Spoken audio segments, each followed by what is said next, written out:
यो यो क्यामेरा समय दिँदा दाइ यता फर्काउनु यता यता हामीलाई फर्काउनु यसरी फर्केर हो त्यसरी फर्काउनु मैले अहिले भर्खरै उहाँ एकछिन ल त्यसरी नगरौँ न ठाडै गर्दा हुन्छ होला हामीलाई देख्यो देख्यो देख्यो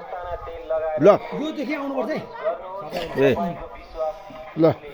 भयो दाइ यो देखि आउनु पर्ने ल ल आयो तपाईँ मान्छे मात्रै आयो मान्छे मात्रै आयो ल नमस्ते खड्क जडीबुटी पसलबाट बडो आनन्द साथ नयाँ बस पार्क लोसे महलबाट अनि आज बाखोरको प्राङ्गणमा छौँ नुवाकोटको बाखोर भन्ने जग्गामा अनि यही भएर उहाँहरू दुईजनालाई मैले भर्खरै तेल लगाएको थियो मस्ताना तेल एकदमै राम्रो भन्दा राम्रो उहाँहरू निको भएको छ अनि उहाँहरूले आफै पनि भन्न सक्नुहुन्छ उहाँले चाहिँ हामीले चाहिँ अफिस दल्नु भएको थियो अहिले हुँदै उहाँले चाहिँ कसरी ल जाउ जसै भन्यो जाउ जसै भयो मैले कसरी उहाँले ट्याक्कमा दल्नु भयो अहिले सन्च भयो ज्यानको हालनको भयो तपाईँले चाहिँ दल्नुभयो मैले उहाँमा चाहिँ उहाँले भनेको मैले एकदम विश्वास लागेन मैले विश्वास भयो